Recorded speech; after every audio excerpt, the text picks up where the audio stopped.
What is going on, y'all? This is the Caveman. I'm here with Football with Oz Austin. We're here for episode, God knows what episode it is. We forgot to check before we started recording, like 108, 109, maybe It's something. 110, something like that. But we are here to look after the 2026 NFL draft, just like every other person and their mother. We're going to give you our 2 cents on the AFC draft classes. We're going to split up between conferences just so we can get a little bit more in depth than just doing all teams in one episode, but also not dragging it out by doing it divisionally or by teams. So that's what we're going to do today. Go division by division in the AFC, give you our grades, our letter grades on all of the draft classes, and we'll get a little bit in depth for every single team to give you our real thoughts instead of just glazing over things. Yeah, I think the hardest thing to digest as a fan post-draft is realizing that possibly all of your players aren't amazing. As much as we're going to convince ourselves that every single pick and, off-season move that we make is going to be fruitful, unfortunately, we're not. So, me and Cave will be looking from the outside in, from an unbiased perspective at your teams and from our teams, and trying to get an understanding of what picks actually will be impactful and which ones not so much. Yeah, this was one of those classes where teams definitely had their own flavors, their own tastes. They definitely strayed away from consensus at times, and it sparked a pretty interesting conversation that's been waging war on Twitter about who actually makes the consensus big board and why is the consensus big board consensus? Like, who makes it? These aren't NFL opinions. These are just random media people and scouts that call themselves qualified putting this board together. And it definitely created a bit of controversy on the internet. And I wanted to get your thoughts on that because I think it was it Pete Prisco or somebody else from CBS made a statement along the lines of, like, who makes this board? Why is it important? And why are teams supposed to listen to it, I guess, is what his point was.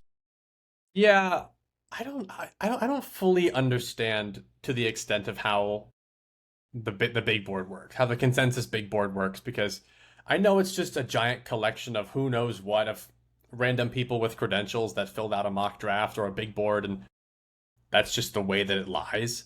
But like you said, there'll be a player that's top 50 on the consensus board, but all 32 teams of GMs and coaches and scouts all agreed that this player wasn't worth, a top 150 pick. So it's consensus among maybe like the lay people or the people that don't fully understand the sport as well as coaches do. But all 32 teams have decided that this player is going to fall because maybe he's just not that good.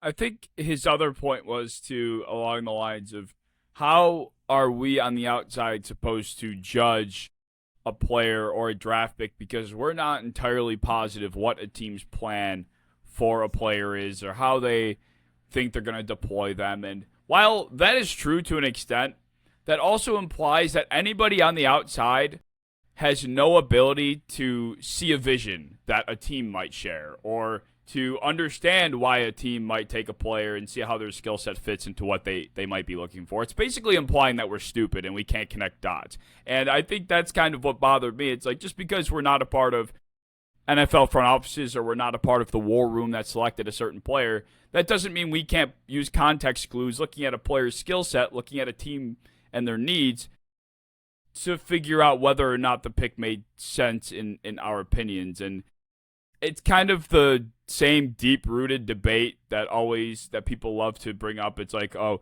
if you didn't play sports, then how can you have an opinion? Or I'd love to see you get off the couch, buddy. It's like, all right, like, anybody that says that kind of shit is so simple-minded.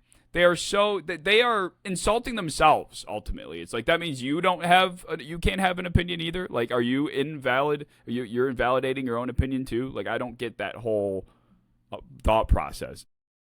No, like I understand a team's argument where, maybe the fans were like, please, I wanted this guy so bad. And the front office is like, dude, literally does not make sense for our team.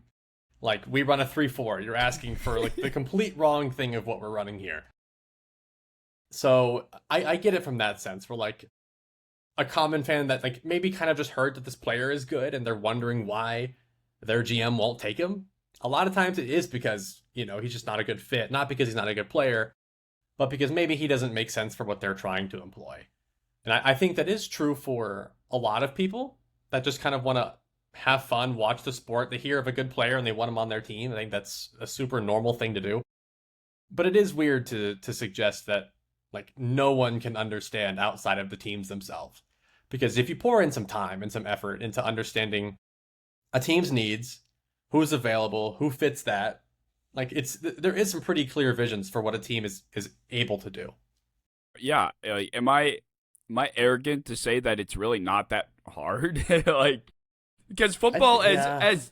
as intricate as football is, there are only so many different ways to deploy a certain position. Like, unless you're recreating something, or you're a Mike McDonald, or unless you're really innovating in different ways, which there are guys out there doing that, from what we have at our fingertips that isn't, scratching new ceilings, and it's like, it's I'm not gonna say it's not that hard, but it's not as like blurry as some guys are suggesting it is. Like, we can see through the smoke too and figure out what the plan is or what it might be. And yeah, I don't know. Like, it's not that hard for us on the outside to at least try to figure it out. No, not to try, but I guess they are paid for a reason. Yeah, well, I can't. There are people in corporate that are bosses that are stupid, and that football is corporate at the end of the day. The NFL is like corporate business. There are people in charge that probably shouldn't be, and a lot of them have been fired for that exact reason. Yeah. There is a lot of turnover in the NFL because There is. there are a lot of idiots out there too. So the Well, league is not an exception to that. No, but today that's kind of what we're going to be doing is we're going to be getting into these teams as, outsiders, as fans, as Armchair people. GMs, yes. We are armchair GMs. We have been putting in countless hours. Probably just actually, honestly, I think I've watched as much film. Maybe I'm not as educated, but I've definitely watched as much film as they do to try and figure out, how to build these teams. And we're going to go through each team in the AFC, kind of give our grade of how the draft went and how the season might go for them. And we can start with your Buffalo Bills, the team that's had a pretty controversial draft, good and bad. So, as an armchair GM, do you think that they did this right? No, I gave the Bills draft grade a D plus. I was not a fan of the way Brandon Beane approached this draft. He attacked it as if the Bills had 5 returning All-Pros on both sides of the ball, and they just needed to patch up a couple, dings on the poop deck. It's like, no, dude, we have breaches on the front broad side. There's water pouring in, but he's, in the captain's quarters shining his desk. It's like, dude, we have so many other things to address. Trading back 3 times out of the first round and then trading to start, what was it, day 3 or day 2, whatever the fact. So many trade outs to try and gain the penny value on the dollar, pennies on the dollar, to draft TJ Parker. It's like, I didn't mind TJ Parker as a prospect. I graded him as a day 2 guy. But to pass on Caden McDonald, who I came away from the pre-draft process thinking was the first defensive tackle in the class 3 times, a position of need, a team that has struggled to stop the run countless times over the past couple years. This was your solution, and just passing on him for a depth defensive edge, for an edge rusher, just made absolutely no sense. And then trading up for, another press man corner, trying like the Kyer Elam angle again. A guy that is fortunately a lot better of a tackler than Elam was, so maybe there's that. But trading up for him, Davison, I don't want to try to pronounce his last name. Igbenoson's how I've been saying it for forever. Well, whatever you Could be just wrong. said. Davison, sure, man. A corner, sure. And then starting off day 3 with a depth defensive offensive tackle, I was not fooled by the day 3 thing. Like, everybody on Bill's Twitter's like, yeah, Skylar Bell. Yeah, we finally got, KEO. We're all back on board. It's like, this is the same gimmick with Brandon Beane every year. Below the first 2 days, and then on day 3, just take a bunch of guys that are actually value selections. And I'm not falling for the gimmick. He went into this class verbatim, looking at the Broncos game and saying, where did we lose that game? Oh, it was because of cornerback depth. It was because of edge rusher depth. And that's what he felt like we had to address. He said cornerbacks were of priority going into this class, which is pretty concerning considering what you spent on a cornerback last year. So, I don't know. I just was very, very much struggling to understand the mindset that he went into this class with. And I was not fooled by the day 3 picks that I do think will be contributors.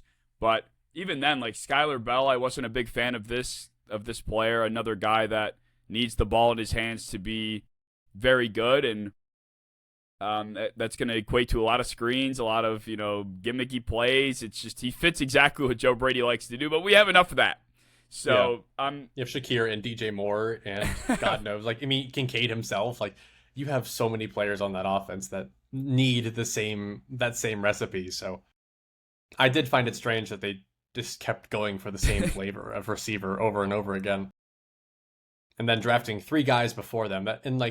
I gave this Bills draft a B-. Like, I didn't strongly dislike it because I did like almost every single individual player that they picked. There wasn't one guy, except for maybe on like late day 3, where I was like, ew, bad pick. Like, all of them, I saw the vision. I think TJ Parker is going to be a good Bradley Chubb replacement.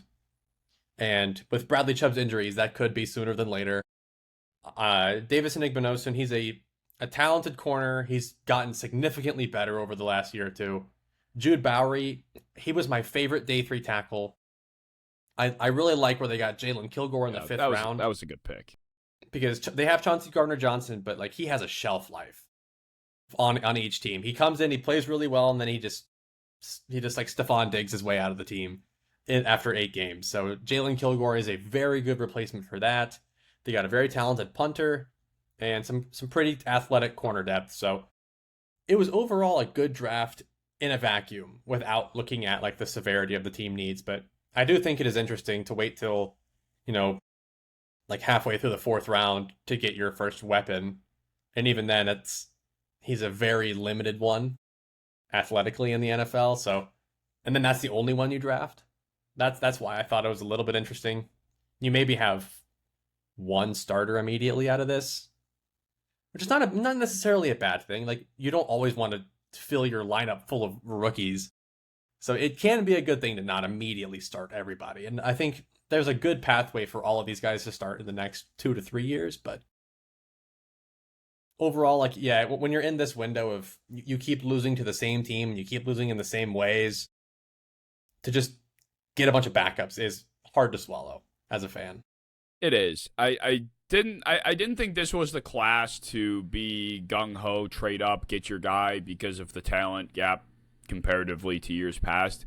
But I like I said, I just am confused by a general manager who's approaching a draft as if, like I said, we are returning a bunch of Pro Bowl level players that are in the middle of their primes. Like I said, we have massive breaches and a lot of spots on our team. We had players hit free agency after the year ended that did not get signed, that literally waited weeks and weeks to find a new home. And that's what Sean McDermott was working with. I think the other part that was confusing to me is like going back to the point of Brandon being so concerned about the cornerback position and that being how we lost. But we have been giving up 180 yards on the ground per game over the last 2 seasons, and they haven't done a fucking thing about it. So it's just a conflicting approach, in my opinion, and I think he just goes into it putting way too much on the shoulders of the defensive scheme and play caller to figure these things out. And I don't know how it's going to go with Jim Leonard compared to Sean McDermott. So I Love have Jalen Leonard. I like him. I have a lot of I faith. love him. I think I saw Keontae Scott sitting on the board day 3. I'm like, if you don't want to adjust run support with a linebacker or with a defensive nose tackle, then this could be your perfect nickel. You have this guy flying around the line of scrimmage, you're wrecking havoc all day long. But they don't go in that direction. So I just don't know what the vision is. I don't have reason to believe he knows either. I guess that's also the problem, is I'm not giving this fool the benefit of the doubt anymore. So if the Bills season ends the same way and it's the same song and dance, I think Terry Pagula is going to be looking like one of the biggest clowns amongst his billionaire fan club. Yeah, well, I don't think he'll be the biggest clown in the division, because you have the Dolphins right next to you that are in a very dissimilar spot. They are trying to build something here. They are not the Bills that are trying to boost themselves from AFC championship contenders to Super Bowl contenders. This is a Dolphins team that has Malik Willis at the helm, that has traded away almost every talented veteran on the team, and then they put together this draft that I gave personally a D+. Maybe a C- if I want to be kind. And it's actually not their first round pick. I didn't dislike the Caden Proctor pick, and I didn't fully dislike all their picks, but for a team that really needed some firepower, to get Caleb Douglas in the 3rd round, I gave that an F. To get Will Kakmarek, or however you pronounce it, he's basically Drew Sample, in the 3rd round as well, I gave that an F.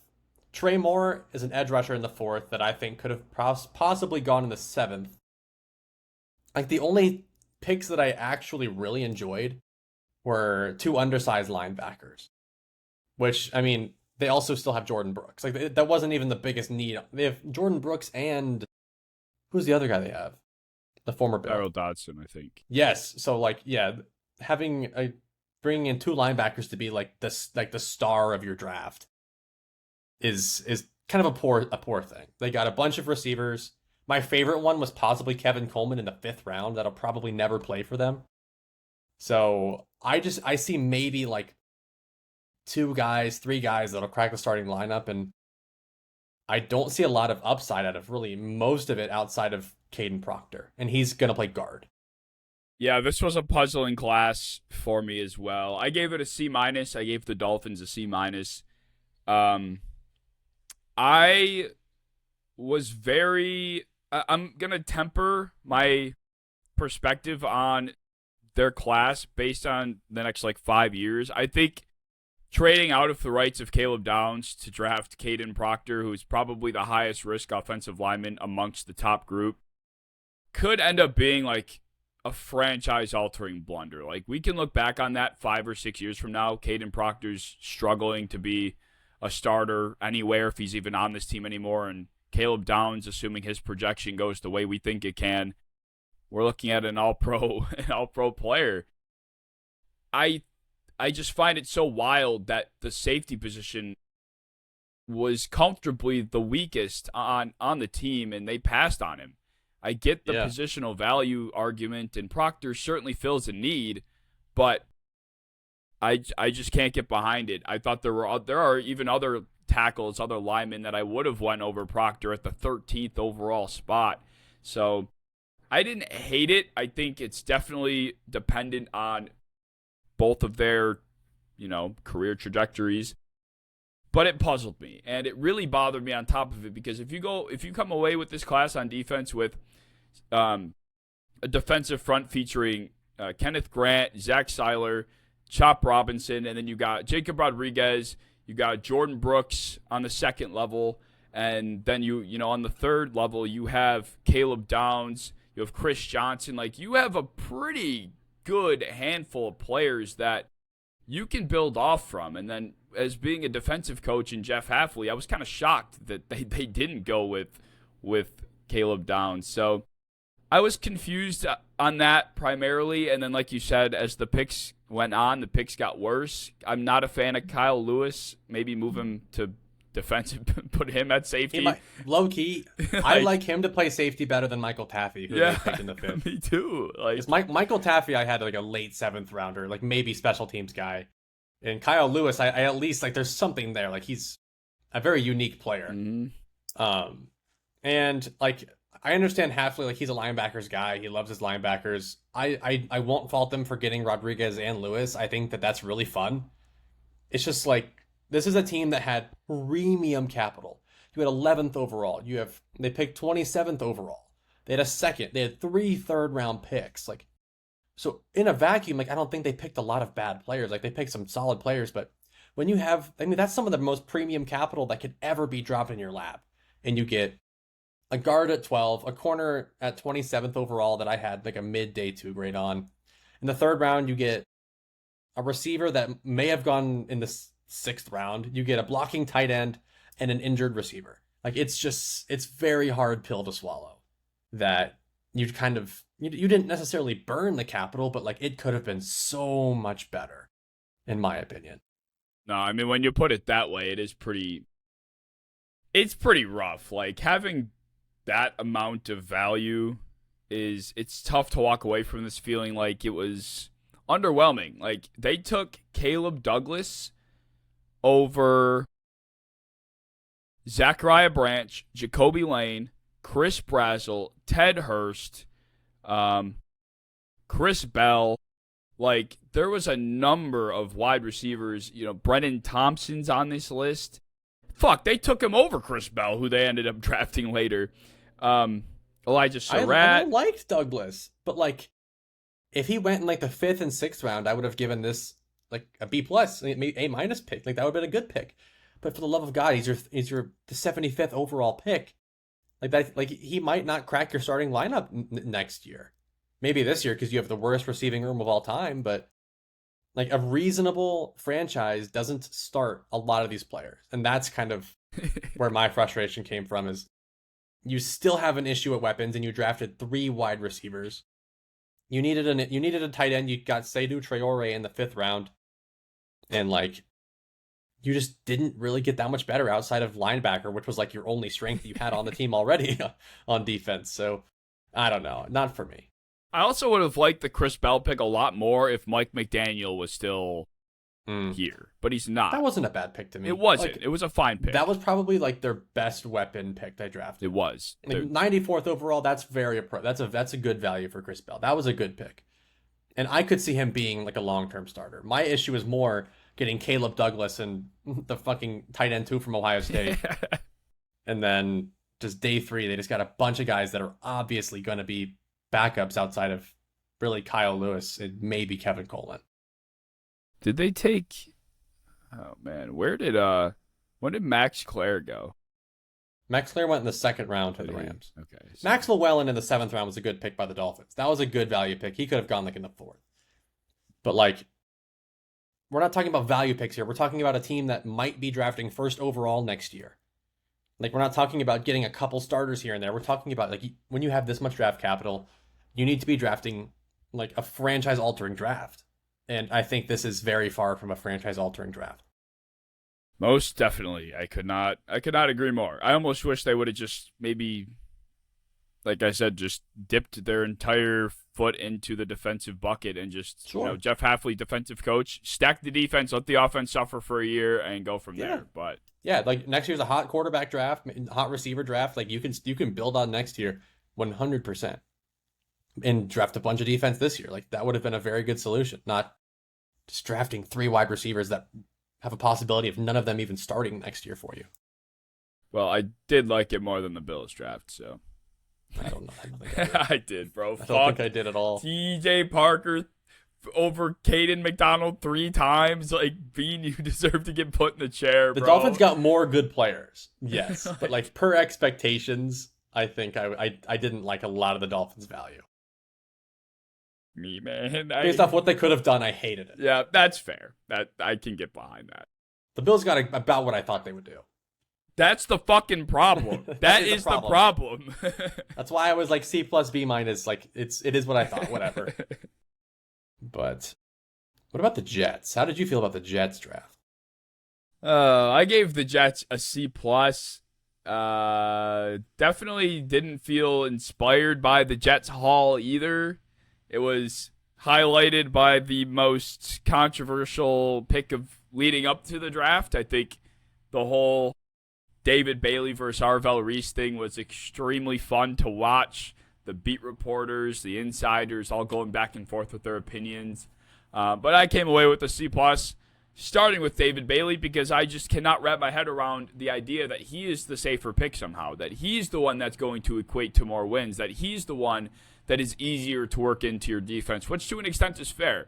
But Arvell Reese is a player that can play in multiple positions. You can figure out multiple ways how to make him work. It's like David Bailey has one path to being successful, and that's being uber athletic, high motor pass rusher that's getting you, if you can even fathom it, 12 to 13 sacks a season. Yeah. And they already have Will McDonald for that. That was my problem. Yes. They have Will McDonald for that. Like, Joseph Osai is going to be your rock right. on the defensive end side. Like, what? Like, that's why I struggle with that pretty heavily. Is like, you could have replaced those pressures and sacks pretty well on day 2. Yes. Like, you could have gone after Gabe Akis and gotten a solid, rock of an Arvell Reese, and I would have been like, yeah, their pass rush has still helped, and they got other things. But yeah, the David Bailey pick at 2nd overall is possibly the least I've liked a Jets 2nd overall pick in quite some time, including Zach Wilson. Yeah. But I liked the draft outside of that. Cade Klubnik in the 4th round, I was not a huge fan for of. 2 fourths, mind you. They traded up for him. I did not like that. I gave that a D. The rest of the draft, though, I really enjoyed. I thought Kenyon Sadiq was a reach, but he's going to be a good starter on the team, so I can't punish it too much. Omar Cooper Jr. at 30 is a great pick. He's going to be their wide receiver, too. He's going to get a bunch of volume. D'Angelo Pons at 50th overall, elite pick. Like, that could be a defense-altering pick. And then Darrell Jackson in the 4th is a solid rock. And then VJ Payne in the 7th is incredible value. That's one of my favorite picks overall in this draft. Because at the very least, stud special teamer and like rotational tight end coverage guy. So I think they got how many starters? They got at least 4 guys that are going to be quality starters, in my opinion.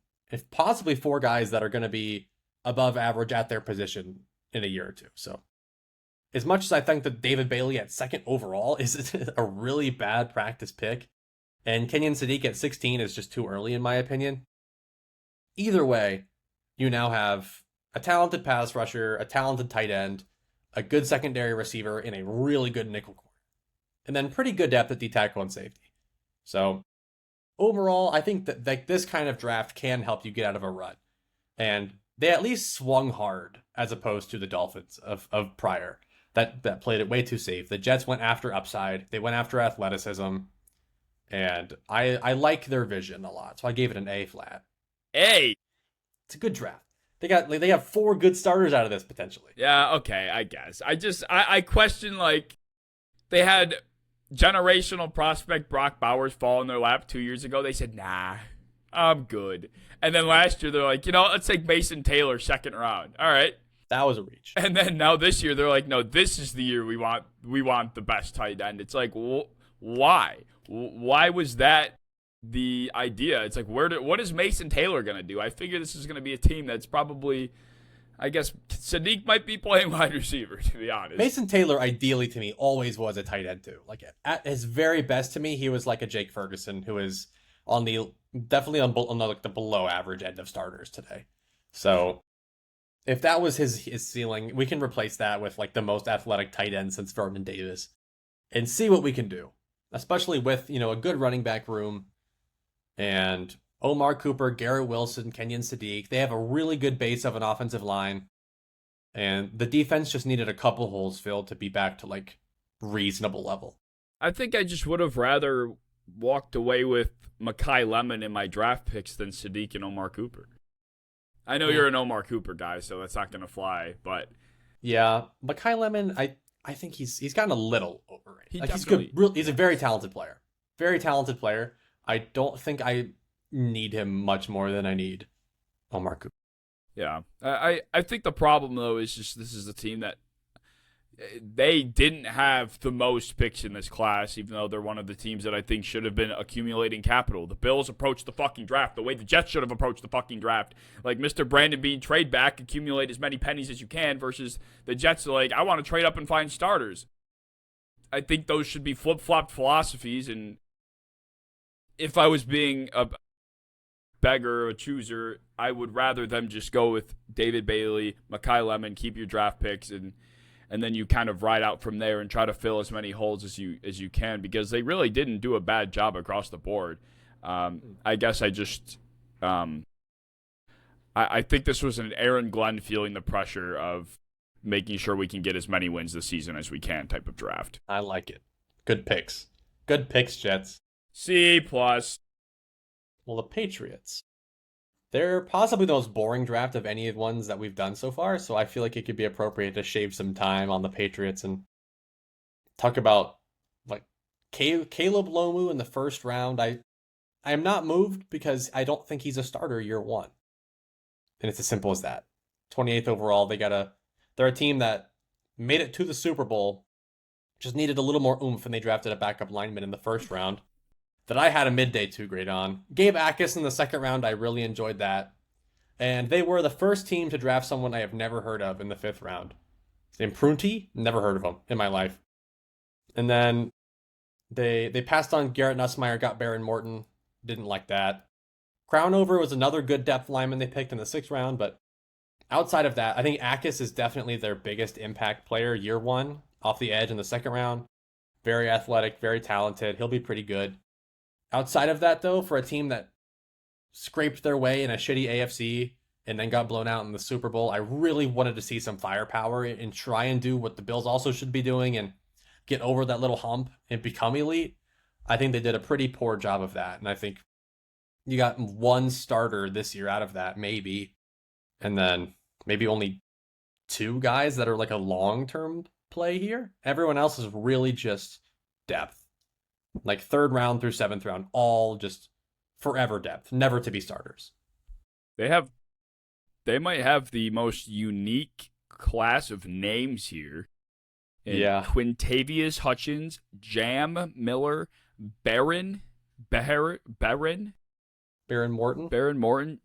Demetrius, but Demetrius is spelled pretty crazily. Yeah. Crownover, Karen Prunty. Like, who are these? Like, these are I have no idea who names. Karen Prunty is. That was the first player that was picked. One of the only players in this draft pick that I have never heard of. And they got him in the 5th round. Yeah, I think you hit the nail on the head as far as Caleb Lomu goes. Lomu's not one of these guys that you're like, yeah, we'll try him at tackle, and then if it doesn't work, we'll throw him inside. It's like, no, that's not how Lomu's projection is going to go. It's going to be Lomu plays tackle or Lomu doesn't play at all. And it all comes down to his play strength. We talked about it in the offensive line episode. A guy that I had a late day 2 grade on myself, and you're not moving Will Campbell inside.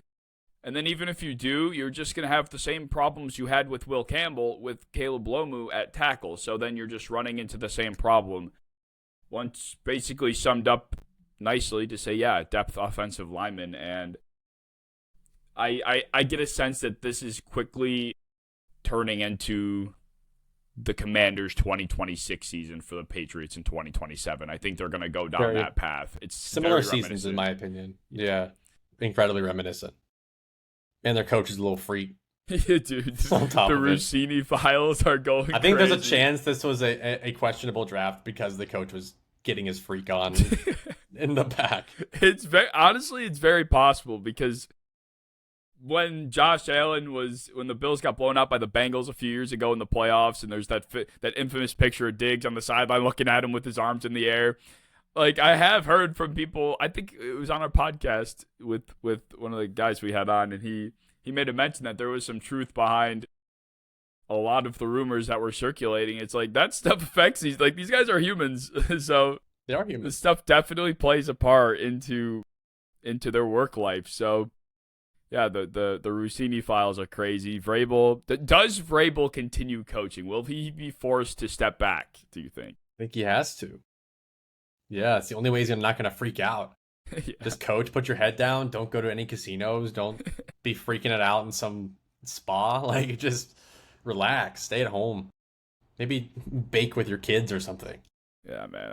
I just don't think he's going to be able to. You can't fix your marriage being a football coach. So he's got to Yeah, that's true. That'll be hard. It's either one or the other. He's going to Brady it. We're actually part-time marriage consultants. That's what we do here on the side. There's just no way you're fixing. Like, there are pictures. Whoever the devious, like, TMZ photographer that sat on these images of them cheating Love that 6 years. For 6 years, he sat on those and he waited for this There exact had to have moment. been a PI involved. He came home smelling like Valentina and Roma, and his wife got suspicious. She's like, I don't have that perfume, and then she just sent a PI after him and got him followed all the way to the med spa, and there they are. Well, the rumor is that it's Rossini's husband that hired the PI. Oh yeah, That's the rumor. She came home just smelling like mud. She's like, how did that happen? Did you see all the shit about, like, the timeline about when her kid was born and Yeah, his name Michael. named Michael? And then someone posted a tweet of her husband before he, grew to be a few years older in age. And someone said it kind of looks like Vrabel, clean shaven. Yeah. I'm like, this shit's getting creepier and creepier by the second. Yeah, I do not envy the life of Mike Vrabel or Diana Rossini at the moment. I would say poor people, but actually they put themselves in this position, so it's not poor people. AFC West, let's move into that division. The Denver Broncos, how'd you feel about them? They weren't a first-round pick team, but Terrible. terrible. I felt so bad about this draft, Really? honestly. Yeah. I love Justin Jolie. Let's get that out of the way. 5th round pick, Justin Jolie, one of the best steals of the draft. Outside of that, this is another team that I felt was in that bucket of, like, you have a young quarterback, rookie deal. You just brought in Jalen Waddle. This might be your best window with one of the best defenses in the league to go kick some ass. And they just trade everything back. They just keep moving back. They picked up Tyler Onyedim, who I think could be a decent rotational pass rusher from the interior. They got Jonah Coleman in the 4th, who might be their RB3. Cage Casey, who is a depth lineman. And then just a bunch of special teams in, like, tight end 4s. Like, there's not one player that they drafted that I think will start this year. And then there's maybe Onyedim and Coleman can get some reps. Maybe Jolie could work his way in there. But yeah, man, for a team where, like, they're in a really hot window right now to get some wins and make a splash before they have to pay Bo Nix out their ass, I really don't like how passive they were. Like, no upside from this draft whatsoever. Well, this definitely follows. It tracks based on how they approach free agency as well. They just sat with their thumb up their ass pretty much the entire process, and they kind of did the same thing here. I think inversely, though, they just don't have nearly as many holes as a team like Buffalo does. And I think, the way they traded back and they moved back, it would have been nice to see them walk away with as many picks as Buffalo had, or, even the Ravens, for example. But I thought overall they walked away with players that will make some sort of impact at some point. And I just find it hard. Hypothetically speaking, I'm not sure if they were coming away with a starter day one with any of the select. Even if they held on to their original second-round pick or whatever they ended up dealing out, I can't think of a position off the top of my head that they could have drafted that would have filled in and played, honestly. Yeah, and not necessarily that. It's a mixture of a lack of starters right now and a lack of guys that could develop on the bench and then become like studs later. Because, I mean, if you're going to get some guys, 3rd round, multiple 4th round picks, like, I am totally cool with that being depth if your team is already this good. But that depth has to be a player that could, like, potentially, marinate and have a lot of upside, maybe have some athleticism or some length or something to, like, really possibly become a stud down the road. And I think Onyedim, like, he's going to forever be a rotational, undersized defensive tackle piece. And Jonah Coleman, I know you hate Jonah Coleman. I like him more than you do, but even then, like, I don't think you're having a high upside running back there. And then Cage Casey, I just don't foresee him being a starter in this league. So my favorite pick and easiest projection to be a football player on their team is Justin Jolie, the tight end in the 5th round. So I definitely don't love the mixture of immediate impact and impact in 3 years. Yeah, that's fair. I think it's just, like, I look up and down their depth chart. If there was one position I would have said they needed to find something at, it would have been defensive tackle, so I give them credit there. Same thing with running back. Like, I think positionally speaking, they attacked the positions that I would have attacked as well from top to bottom. Defensive tackle first, running back, even if I don't love Jonah Coleman, this is the archetype of back they needed. Somebody that's physical, somebody that can pass protect, somebody that is a rock that, you can trust probably not to break his ankle and miss the next 2 seasons. Like, that's the exact type of player they needed. And I love Justin Joly a lot. So maybe this is kind of keeping them afloat. But yeah, other than that, maybe a corner to replace Riley Moss, but they drafted Jahdae Barron last year, and they love Riley Moss, so they're not going to do that. And I just find it hard to criticize it. I guess the point that you make, though, is that they were just too passive, which I can understand. But I gave it a B+ because I thought they did enough. They attacked it the way that I felt like they should have, given the capital that they had. If I include Jalen Waddle in this, I like it much more. If I'm if I just type in Jalen Waddle as that first round pick, I really do like it, because that was the splash they had to make. Right. They had to get a playmaker on offense that could genuinely take over the game. And he can. So if I write that in, that will influence my draft. I like Tyler Onyedem. I enjoy Jonah Coleman as a prospect, and I like Justin Joly a lot. But my issue with the draft is not about necessarily the players you got, but what your team looks like before and after. And I think that they are 0%, maybe 1% better tomorrow than they were, 4 days ago after this draft. Like, it's so minute, the amount that they're better today, and project them to 3 years out. Like, how many of these guys will be starters then? It's so little. And I kind of wish that they would have possibly done something with that earlier pick that they just kept trading back. Because I like Onyedem. Like, he's a fun, maybe like backup rotational player that can get a pressure here and there. But for that to be like the banner of your draft is just not, it's not beautiful to me. That's fair. What about the Chiefs? Oh my God, dude. This is the best draft of this year. You think so? You think this is so? an A+. Really? The way I break it down, 6th overall, you get the best corner in this draft. He is an unbelievable talent. I don't have to talk you into Mansour Delane. 29th overall, they get Peter Woods, who is, in my opinion, might be the best D tackle in this draft. Put him next to fucking Chris Jones, I'm so scared. R. Mason Thomas, I'm not as huge on him, but like, they're not going to ask him to be a full-time starter. He's a rotational pressure piece that's just going to come in and be athletic. I love Jaden Kennedy, one of my favorite nickels in this draft. Emmett Johnson in the 5th is outstanding value. That is an Andy Reid running back through and through. That is your everyday Jerick McKinnon. That is every single third down back they've ever had. And then Cyrus Allen in the 5th, very talented route runner from the slot. And then Garrett Nussmeier in the 7th is just a really good value pick. Like, they didn't make a single bad pick, in my opinion. My lowest was a B- on R. Mason Thomas. Yeah, I gave the Chiefs a B- only because I think it's tough to say this because I love Delane, but I feel like they just attacked it backwards in a sense that exactly frame this. But I look at the Chiefs' biggest issue is their inability to get after the quarterback, and they went after Peter Woods to help that. They went after R. Mason Thomas to help that, and then they addressed Delane, which they needed help in the secondary after getting rid of McDuffie. I get that.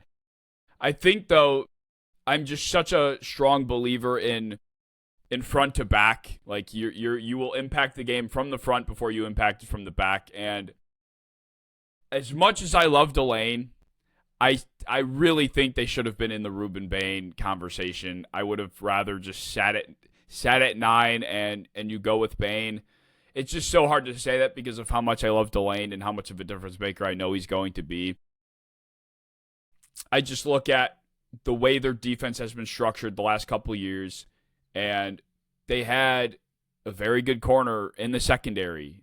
They had, granted, I think Peter Woods is better, but they drafted an Omar Norman Lott last year, who I think was pretty similar in this penetration, quick style play on the inside. And granted, R. Mason Thomas is the complete opposite of archetype for the edge rushers that they typically go after. So I give him credit there, but I don't like R. Mason Thomas. So I'm like, I don't love him, but like, it's not necessarily the player for me. It's just what their defense looks like afterwards now. Yeah. From before the draft and after, like, I might take into account, Trent McDuffie. It's nothing like they are what they are now. They have been cornerless. They had no corners rostered except for like Christian Fulton. And like, I think they got a guy that I think could be an all-pro level corner. it was rich to come up for him, but like, you know what? So be it. They already have Chris Jones and George Karlaftis, which is like a solid foundation of a D line. To get Peter Woods to rotate and to get R. Mason Thomas to not have to be like a full-time starter, just be an energy piece off the edge, 40th overall, I can swallow that. And then I think that they got offensive help too, which was big. Cyrus Allen is a talented receiver. Emmett Johnson is a talented receiving running back. I like every single pick they made to a degree, which is annoying because I hate them so much. I didn't want to like this draft, but like I see a very easy piece for genuinely every single player here to play immediately, including Nussmeier. And I also think that at least half of these guys could be long-term impact players for them. Well, the Chiefs have always been excellent at that. Something that has gotten them Hated. to numerous Super Bowls is Veach's ability to find rookies that are very integral to their Super Bowl run. So he always has been good at that. The last year or so, last 2 years is maybe where the question marks have been starting to get raised. But his whole, body of work, that's really what he leans on. I just felt like Cyrus Allen is good, but how many of these fast, good slap, they have that. They didn't need another Cyrus. It's redundant. Emmett Johnson, they have Brashard Smith. It just feels redundant. I just felt like those picks were guys they already kind of had, and I asked myself, okay, in the first round, you stay at 9, you get Bain instead. And then at 29, you trade up, you take Chris Johnson, and then you get R. Mason Thomas. I think I would personally walk away with Ruben Bain, Chris Johnson, and R. Mason Thomas than Mansour Delane, Peter Woods, and R. Mason Thomas. I think I like Delane and Peter Woods better, personally. Yeah. I think I'm a little lower on Bain than you, in the fact that I think Bain will be a solid player. I'm confident in that, but I worry about All Pro Bain. I don't know if we see All Pro Bain. I think we see good Bain, talented Bain. I think we could see Delane as a top 5 corner in the league at some point. I would not be shocked. But I would be shocked if Bain is a top 5 edge rusher in the league at any point. And they've just been so good with their corner room is always so good. It's so integral to who they are as a defense. Their defense is so disciplined. They're never in the wrong spot. He is a spagged corner through and through. And I really wish they did not get my favorite defender in this draft, but they did. And then Peter Woods, I was a little lower on him as a top 15 prospect, but 29th is such good value to get what could be the best defensive tackle in this draft. Definitely a freaky athlete with Chris Jones over there. They're just gonna be running twists and stunts all day long, and there's nothing poor Cordell Volson over there in Tennessee could do about it. Yeah, I feel like this is just a very similar approach to how they've built these defenses in the past, and it's done them good, don't get me wrong. It's gotten them very far. Yeah. So it's hard to say I don't like it, but I feel like you need to throw a curveball at some point. And I just have seen what true disruptive defensive fronts can do and the difference they can make. And McDuffie was only doing so much back there. I know how much of a McDuffie fan you were. It's does Peter Woods and R. Mason Thomas move the needle? Does Peter Woods, R. Mason Thomas, and Chris Jones move the needle as much as Chris Jones and Ruben Bain would? And I don't know. I think of Chris Jones and Ruben Bain, and you're in fucking hell. Every down, your interior offensive linemen are going to be suffering. Your tackles are going to be stretched. I don't know if we're going to get as much pass rush production from a Peter Woods, R. Mason Thomas combination as I think you would from a Chris Jones and Ruben Bain combination. So I feel like that a curveball would have been nice. This is the same formula, and I get it worked, but things change, man. Well, maybe he should be a better driver. Okay, that is probably fair. That might be the reason why that didn't happen. Loki might. You might not be wrong. But we'll see. We'll see how it works out. It's hard to doubt them. It always has been. But a lot of very similar tendencies that I think are starting to get old. They're starting to age out, and I think they need to start being a little bit more progressive in their thinking to continue being the dynasty that they can be. So Chiefs need to be more woke. They do. We want woke Chiefs. Fuck these old If they were styles. woke, they wouldn't be called the Chiefs, by the way. That's probably true. The Raiders. What do you think about the Raiders class? I saw this getting a lot of hype. I was kind of mixed in my emotions about how people were perceiving it, but I liked it. Yeah, I really enjoyed it. I mean, Mendoza first overall is potentially a franchise-altering move. That's good enough. Even if you get your Carson Palmer, your Matt Ryan of the future, like that's a good draft already. Trayton Stukes, 38th overall, huge fan. I think he's a borderline first-round talent if he's younger. To get him at 38, a couple spots back, I think that's a great pick. As injured as Jamon McCoy is, 4th round at 101. I mean, even if he has to replace both legs, and in the 4th round, like you take that swing. That is the best swing you could make. Mike Washington, I wasn't like a huge believer, but as an RB2 in this league, behind Genty, I really, really like that. And then I thought they made a couple pretty solid depth moves around the team that like I actually see playing. Like Kieran Crawford, I think I could see him playing. Trey Zune, I could see him being a possible center of the future. Hezekiah Mass's good late round pick. Like I really liked kind of all that they did. I thought Crawford and Zune were reaches, but outside of that, I enjoyed this draft. This could be a franchise-altering draft. Yeah, I enjoyed this draft as well. I saw some people very over the moon about it, like best class in the draft, and I wasn't quite there with it. I had Stukes sneaking into the first round in my predictive mock, so I'm right there with you. I think he very much could have been worth that, and he goes a few picks later.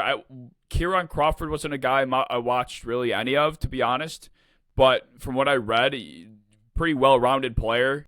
I saw a lot of comparison to his counterpart in Keldrick Falk, and there seems to be a lot more of a plan there, a lot more juice. Just quite honestly, a better fucking player than whatever. He's a better pass rusher. Yes. He's an athletic pass rusher. He's a little raw in his own way, but he's an athletic pass rusher. So yeah, 3rd round, a little bit of a reach for I think his early deployment, but yeah, they traded away Tyree Wilson. They might just have different plans for the way they're going to rush the passer this year, and I could see him being a pretty quick impact player. So yeah, so. I really enjoyed it. Like I mean, out of their top, I think it took to pick 150 where I really didn't like the pick, and that's a huge win to get quarterback of the future, stud nickel. You know, a top 10 talent in this draft at 101 because he's hurt, and then a good depth running back at 122. That's awesome draft. Yeah, I gave it a B+. I think after Brennan Thompson and Bryce Lance, Malik Benson too would have been the next guy that I'm looking for as far as, field stretchers go. So that was a player that I was hoping the Bills would walk away with. Just maybe somebody with a fucking inkling bit of speed. But God for fucking bid, this football team wants speed anywhere. Brandon Cooks was the best receiver that we've had in years. And I like Malik Benson. He's a fun player. It's just like just having something like that to just throw on the field at some point and have it be semi-effective at times is just all I'm asking for. And all these other teams seem to understand it, but the Bills. You have Tyrell Shavers. What are you talking about? That's right. That's right. He's the next T. Higgins. Yes. I got roasted for saying that we haven't had a true threatening deep threat since prime Gabe Davis, and people are like, prime Gabe Davis. It's like, okay. That's exactly my point. That's the point I'm making. Like, since prime Gabe Davis, that's exactly what my point is. Like, whatever. I can't with Bill's Twitter, but I gave this a B+. I wasn't over the moon about it, but there were a lot of swings that were made that I think could definitely work out. Hopefully Jermod McCoy's knee isn't pulled pork. That's just... Yeah, even if it is. Even if he has to wait 2 years to play. At 101, like, Jesus, go for it. Yeah, the Bills traded out of that pick, by the way, so... That's like an over-exaggeration in my opinion. I think that's everyone seeing that he's falling and being like, well, I don't want to be the first to do it. Yeah. And then he's just injured forever, but... Modern medicine's good enough to draft a guy at freaking 101 when he's like a 20-year-old stud. The Chargers probably had the least amount of fun of any franchise, any fan base, any team in the league in this draft. I gave the Chargers class a C. It just was uninspiring, and there were like not really any needle movers whatsoever. Like, I did not think Mesidor would be a Los Angeles Charger by the end of the weekend, but I don't feel good about it. I think he's thrown into a rotation of guys that he'll be impactful with, but the whole Bucks Mesidor thing was so ingrained in my head that now anywhere else I think just doesn't feel right. Well, he's not gonna he's not gonna start over Mac and right Tutu. So like Mesidor is Tupelotu. Like, he is that Yeah. player at his peak, and you're drafting a 25-year-old, hopefully, like, to be a starter, and he'll be good as a starter. Like, I think Mesidor will be impactful when he gets to play, but like, he's your third best edge rusher immediately at 22 overall. He's not even like a long-term play necessarily. Yeah, I also was confused. Like, this team clearly needed interior offensive line help. And they start the class off with Mesidor, which I thought was like, all right, that's not necessarily what I would have done. And then in the second round, they're like, yeah, we understand. We need interior help. And then they draft Jake Slaughter, who is, from all my accounts, is like this project guy that, could be a backup center right now, but why are you doing that right at this pick? And then you can't throw him at guard, or else you're going to be throwing Justin Herbert to the Wolves again. So why was this when you took Jake Slaughter, when Emmanuel Pregnon was on the board? I think Connor Lew even would have made a lot more sense here. It's just, I did not see the vision, and like, the only pick in this entire class that I liked was Brendan Thompson, and that came in the 4th round. Like, Mesidor, I like a lot as a player. I don't like the fit. Slaughter was just a reach and a half that has no vision with this team right now. Genesis Smith can't tackle, so he won't see a Harbaugh field until he figures that out. And then the rest of it is just like depth tackle, depth interior defensive lineman, 2 guards in day 3. It's like they had a lot of holes that I didn't feel like were addressed. Yeah, I liked the 3 pick of Thompson, Burke, and Smith. Because Burke, I think, will be high-quality depth. Like, he's 6'9". He's a mean motherfucker. He's pretty quick, too. He's a good depth piece to sit behind all. Like, at least, they won't be necessarily thrown to the Wolves if those guys get hurt again. Genesis Smith, of all the tackling concerns, I do love him sitting directly next to Derwin James, of all people. He plays center field, Derwin James plays his Panther role, and they just get shit done. That's possibly the best landing spot to take advantage of a lack of tackling but good range. And I love Brennan Thompson. He's the fastest player to ever put on a Charger uniform immediately. And I genuinely think that he can play on day 1, have some kind of role there. Slaughter was a reach. I think that at his peak, he could be like a Ted Karras player down the line. Reasonable floor, but incredibly limited ceiling. And the depth was okay. Like, their depth will be fine. Nick Barrett's a fine player. Harkey's good, okay depth. I don't know. It's fine. I gave it a C+ because I honestly didn't love their first 2 picks, and then I didn't love their picks until they drafted an elite 4th round. Yeah, but it was overall fine. C+. Yeah, I gave it a C+. Just like not fun, like at all. It wasn't fun until the 4th round. Incredibly fun. Yeah. Everything else, no fun. Like, why would any Chargers fan like sit in front of their TV anticipating the Chargers draft pick anymore? Because every year it's just like it's just like misery, man. Like, who wants to watch this as a Chargers fan? The Tennessee Titans, though, had a pretty eventful weekend. I gave the Titans draft class a B-, and I get it. You want to help Cam Ward. Jeremiah Love is gone, but you want to maintain that focus. So you go Carnell Tate.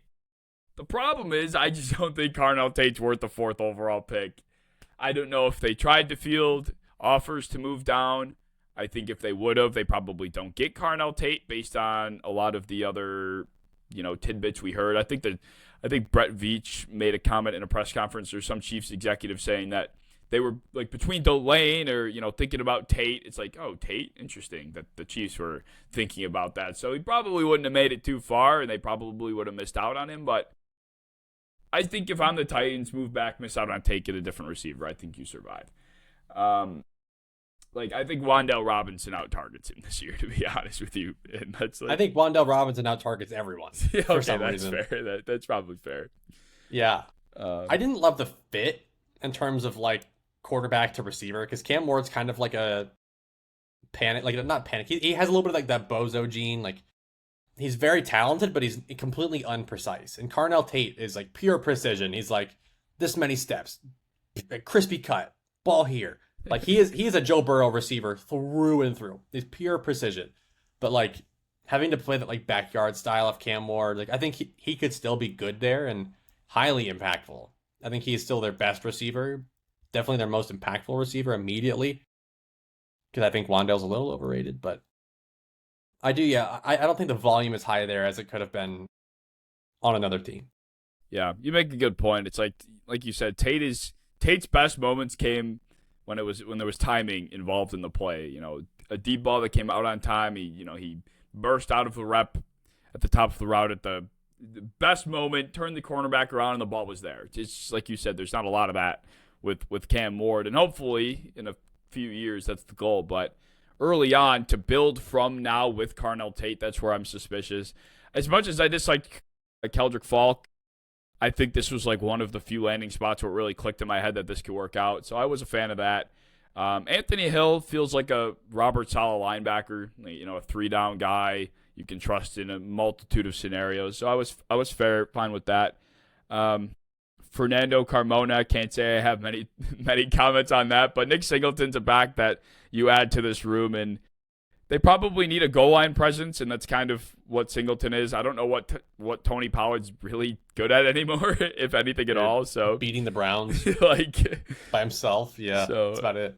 And then just some depth on the rest of day 3. So I wouldn't say a franchise-altering draft, but I think they came away with a few players that could help them. I just wish they were a little bit further in their rebuild, because a guy like Carnell Tate, a guy like Keldrick Falk, I don't think they're kickstarting a revolution. They're pieces that help you continue it, but we need the spark, like the spark, the fire starter, and I'm not sure those two guys are that.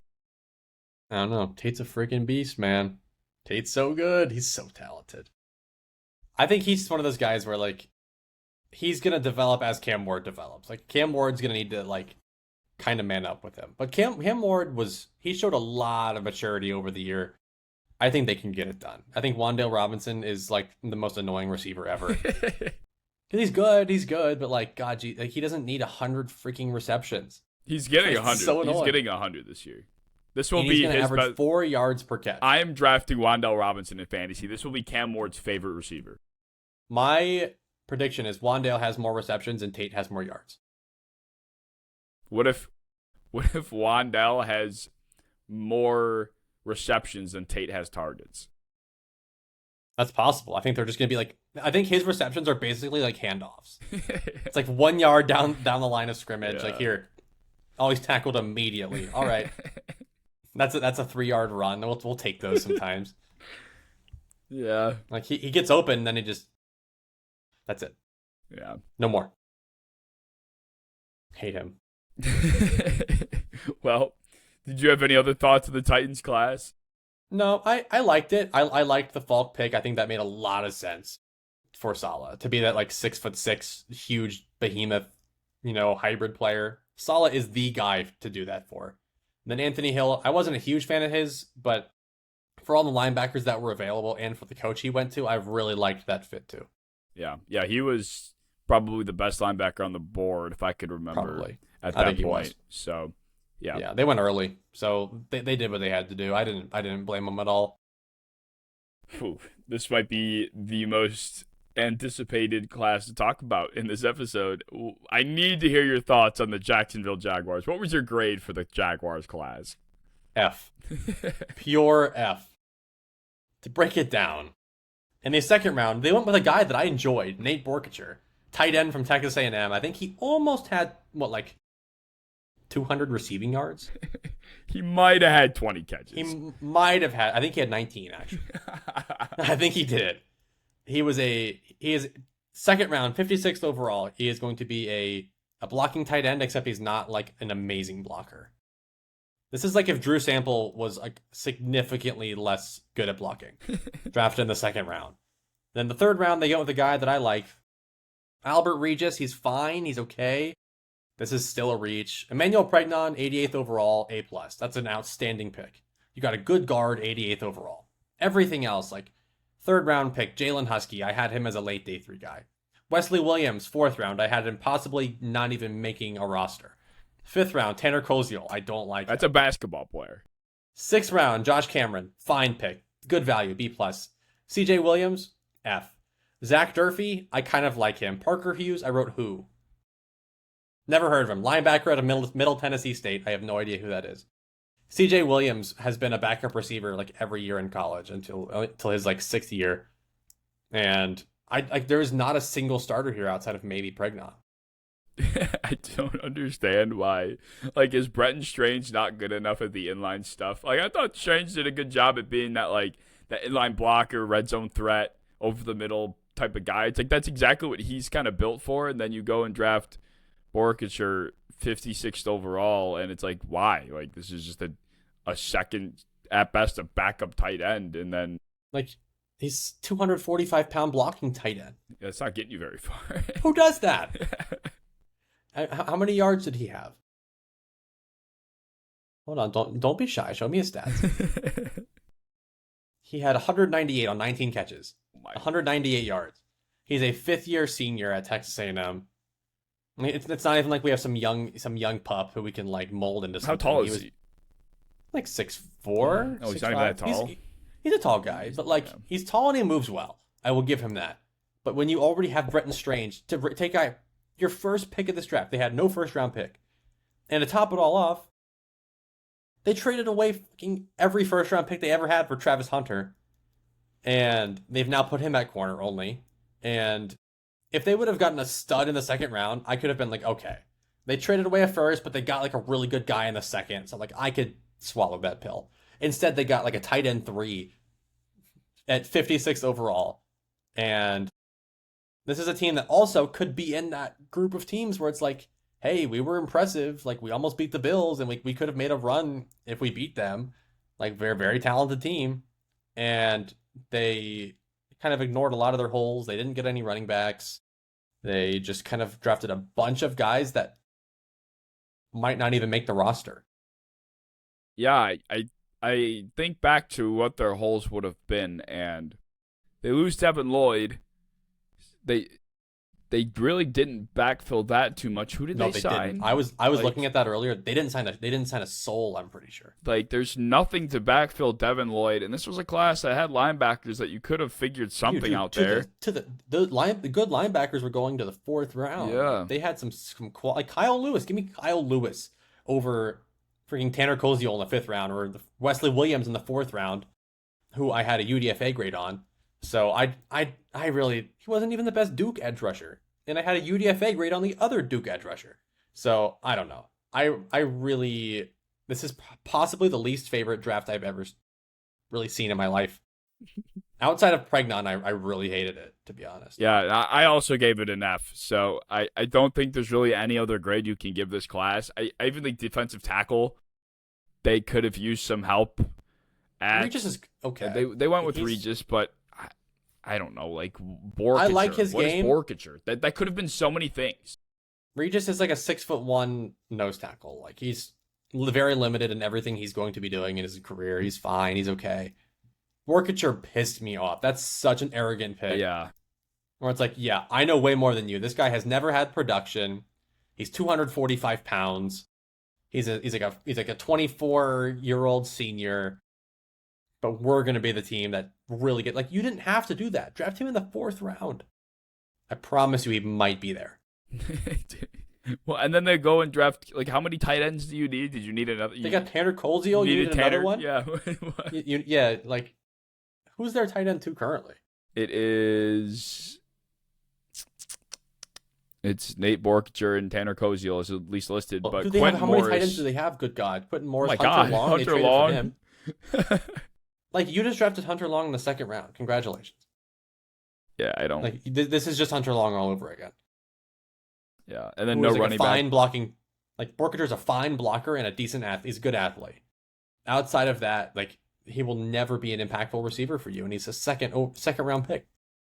That's crazy to me. Like, we're not talking about Darnell Washington here. Mm-hmm. Like, being like your 7th lineman. We're talking about your 6th lineman. We're talking about Nate Borkacher. I don't know. Burn it. Burn everything. I hate it. I hate it so much. It was arrogant is a good way to put it. I think there was a tweet I saw that went semi-viral. It's like someone asking, does James Gladstone think he's the smartest guy in the room or something? And someone replied, it's like, no, he doesn't there isn't any question to that. He obviously thinks he's the smartest guy in the room, and that's what his draft absolutely screams. And this only goes one of two ways. It absolutely validates that he is the smartest guy in the room, or he gets fired. That's it. This would be a quick firing because this is like an all-time draft of reaches and bad pick. Like Pregnon was the only one that is like close to that like consensus board. Everything else, like Regis was okay. I think he could be an okay player. Everything else, dude, it's just like, oh my god, not even close. I can't even see the vision. Well, you go from last year where they basically sold the farm for Hunter. He misses a lot of time. The positional versatility thing is up in the air. And now you're going into year 2. You're forcing him at corner because you got Parker Washington breaking out. Brian Thomas is still on your roster. So you're like, all right, we don't really need you to play receiver, so we'll put you at corner. It's like you sold the farm for a corner who's barely played so far. And now the following year, you do this. It's like, I think the Jaguars are going to be a very good team, so he'll be fine.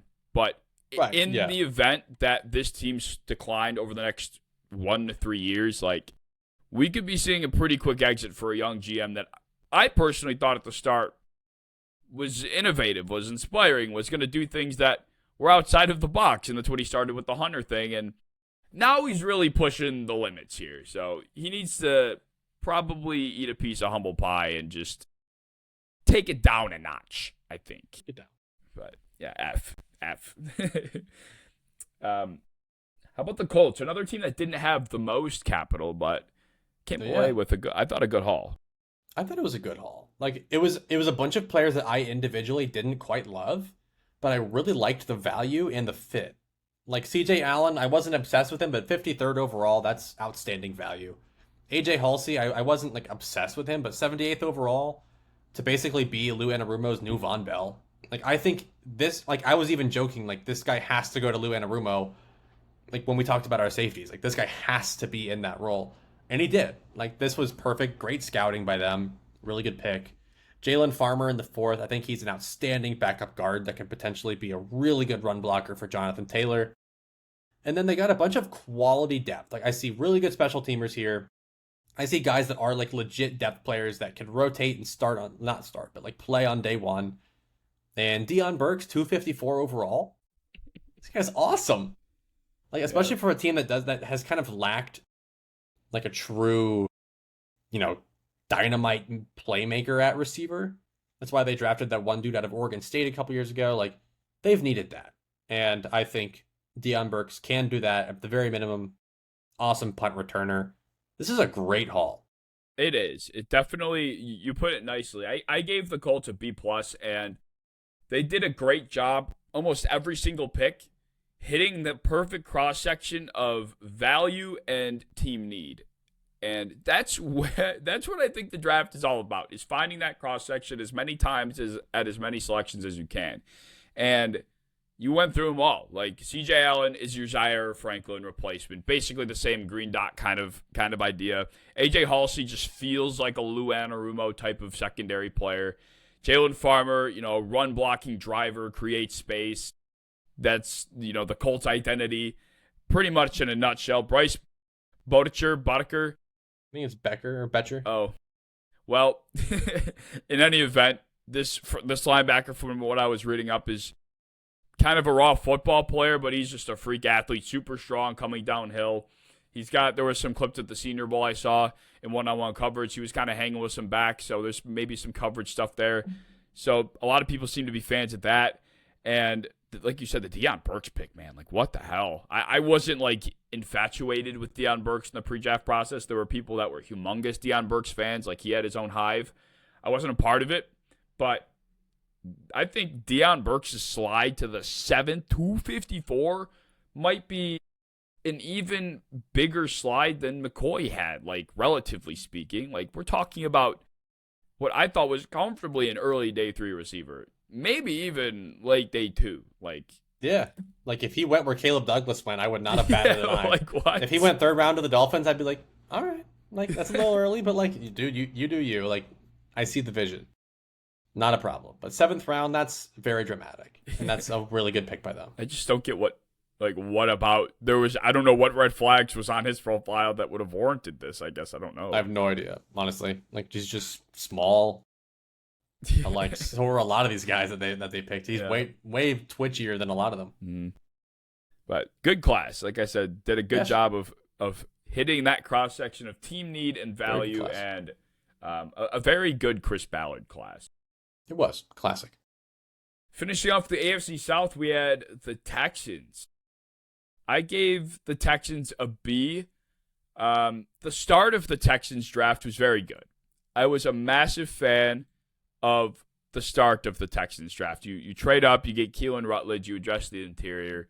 You get Caden McDonald, who I was obsessing over for basically start to finish of this entire process, and you basically don't have a weakness on the defense now, if you really even had one before. So now you got an absolutely ferocious defensive front that you can't run on, you can't pass against. Although I just don't know why you're taking Marlon Klein Arrogant over Max Clare. This is multiple times this draft people have tried to recreate the AJ Barner thing. Everyone sees what AJ Barner does for Seattle, and they're like, okay, maybe this big blocking tight end can do it for me. Marlon Klein is not AJ Barner. I loved AJ Barner coming out. I had like an early fourth, maybe like a late third. Like I could take him there. Marlon Klein, I had like a late day 3 grade on. So to get him 59th overall, I am shocked. He's a good blocker. He's very raw, very new to the sport.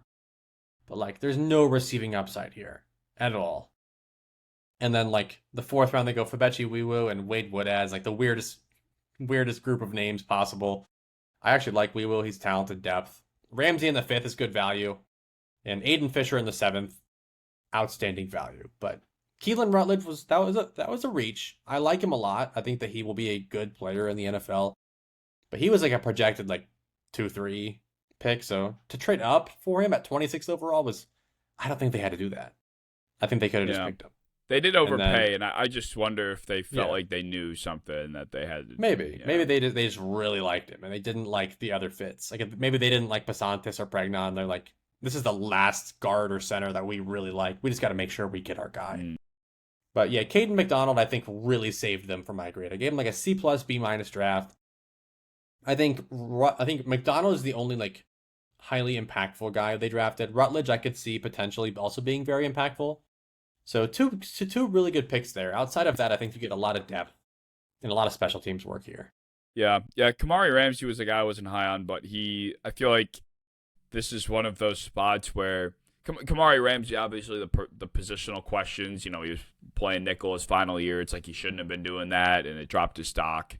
But this is a place where he'll be able to just naturally play his position and just fly around the field, and that's where I think you can get a lot of benefit from a guy like Ramsey. So I like that pick too, as far as landing spot went. And then I wrote down, who is Lewis Bond?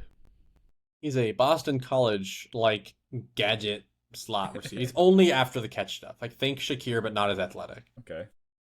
So like different, I guess, but they have Jalen Noel for that kind of stuff too. So I don't think he sees much field, if at all. Yeah, I would have loved this class if Marlon Klein was Max Clare. I would be. Yeah, sure. Yeah, I would be over the moon with the Texans class. I weirdly think Max. I think Marlon Klein plays. Like it's like I think that he will play and he will play a lot of snaps. Like it's not to say that he won't be good, but like for the love of God, just wait. Just wait. Like get him in the 4th. No. Like he will be there, and if he's not there, so be it. You didn't have to have your blocking tight end in the like 59th overall, right? Because he has no receiving. Like you're not getting Tucker Kraft here. That was like a blocker, but like really athletic and good after the catch. That became good. You're getting Marlon Klein, who at his very best is AJ Barner, and that's like a long way to get there. Yeah, I just know that how much they want to pass the football. This team does. They've invested a ton in their pass catchers. Like Dalton Schultz is just. I feel like every time Dalton Schultz gets tackled, he's like having a hard time getting back up. Like he's just extended constantly. Yeah. Oh God, I didn't even know that. Well, yeah, sure, I guess, but I don't know. I just would have really loved this class even more. This might have been one of my favorite classes in the conference had they just done something that wasn't Marlon Klein. Yeah. 2 good early picks though. Yes. Two good players. Pick maybe not, but Rutledge will be good. Well, that'll bring us to our final division, the AFC North. I want to hear your thoughts on your Bengals class. What did you grade their takeaway? Yeah, I mean, it's a different grade also when you put Dexter Lawrence at 10th overall Yeah. versus just nothing. So when I factor him into the defensive line and I look at it in a bucket, I give him a solid B because I didn't like Takario Davis in the third round at all. He just doesn't make sense for what we're trying to do, like a stiff 6'4" fast corner. We've never done that. But Cassius Howell, I didn't love that in a vacuum. I was a little lower on him, but for the rotation he'll be in, I kind of really like it. Like with the Boye Mafe and Shamar Stewart and Miles Murphy, like with Dexter Lawrence and Jonathan Allen and BJ Hill on the interior, like this is a deep front seven now. When last year it was like the most shallow in the league. So I really like that. And then I really liked going for really good depth on day 3 with Connor Liu in the 4th. I loved him to be the Ted Karras replacement. I really liked Brian Parker. I had like a borderline 3rd on him, got him in the 6th. And I really liked Endries and Landon Robinson in the 7th round. So the only issue I had was Takario Davis, really, out of this whole thing. I love Colby Young, too. Yeah, I gave the Bengals a flat B as well. And you summed up my thoughts on the Howell pick exactly. It's like I didn't love Howell, but you, at the best version of this defensive front, should be just exhausting offensive tackles. Like every game, like these tackles should be panting, trying to keep up with the athleticism and the speed of these pass rushers. Like, you know, Shamar Stewart, Cash Howell, Boye Mafe, like Miles Murphy even. You're looking at a very quick and explosive and just simply fast defensive line. And I see the vision there, and I'm inspired. I'm moved with that rotation. Yeah, like the pick itself, when I saw it, I was like, damn, I really wanted a linebacker. Like I really wanted a guy that was going to be like a full-time starter. And I was like, damn, like I wanted a nickel, I wanted D'Angelo Pons, I wanted something like that. But the more I like sit and marinate on it, maybe I'm convincing myself every pick is good. But Cassius Howell at his best will be Nick Herbig. Like that's kind of what I see him being, like a more powerful version of Nick Herbig. But I'm like, we've freaking needed that for a long time. Where some teams, like, you're looking for a guy to take a lot of snaps. This is not Zion Young. This is not a guy that's going to be in here, you know, trying to stuff the run on the edge. Like, this is a guy that you need to get a lot of pressures and attack the quarterback with. And that's exactly what he is. And I have my concerns about the length 100%, but in a rotational role, I really like him. As a full-time starter, not as much, but they have size in their defensive ends. This is kind of what they needed for like the final cherry on top. Yeah, you kind of look at they got Dexter Lawrence at the core, and then everyone else is just get after the quarterback. Like God, even Lawrence is too, so obviously, but like even Jonathan Allen, they brought him in on the inside, you know, penetration interior guy, and then you just got speed and athleticism on the outside. It's like they transformed things these last couple of years. So if everything comes to fruition, this defense will look a lot different. The Takario Davis pick was, like you said, interesting. I didn't love it. Like I gave it like a D plus. He's super high end tools, as high end tools you can get as a corner, but like run an in route on him. He's going like he reminds me a lot of Brandon Stevens. Where like you see some high end stuff if he's against like another stiff receiver, but like put somebody twitchy on him, it's over. Yeah. So I didn't love that in the 3rd, but I love the offensive line depth they got. I adore it. Colby Young, I think he's a better receiver than Andre Yoshivas. I hope they see that. I think they drafted him in the 4th. They should see that, but I don't know. He's awesome. Just gotta not attack people anymore, and you'll be good. Right. Well, let's talk about the Baltimore Ravens. I gave the Ravens class a B+, and this is in traditional Ravens fashion, another class with 15 fucking draft picks. I feel like I say it every year. I'm like, you know, why of all teams do the Ravens, who are on the verge of contending, just content with 10, 11, 12 draft picks? It's like maybe this is one of those teams that should be getting aggressive and trying to get one of those 1 or 2 top-end guys to put you over the edge. But alas, I still felt like they came away with a pretty good boat of players. Like Vega at 14 was one of the most commonly mocked pairings in the mock community, in the draft community leading up to the draft. They do actually land him when I didn't think he was going to be there. That is huge. You address the biggest hole on the team with the best interior guy by a wide margin. So you have a high floor grade just for that reason. And then you get Zion Young, who was my edge rusher too in the class, set in the second round. I loved that. And Max Crosby in the second look, round dude, is outstanding value. They didn't get him originally with the trade, so they're like, shit, we'll just get Max Crosby in the draft. It makes sense. Yeah. It makes complete sense. And then like the pass catcher stuff was a little weird. Like they went Elijah Surratt and Jacoby Lane back to back. Like clearly they wanted like this boundary like jump ball type of player. Sure. I guess No athleticism there at all. I guess I That's don't tough. I don't quite understand like why that was like their niche of player. They really wanted enough to draft two of them. And then you also draft, Matthew Hibner, and I love Hibner. He's cool.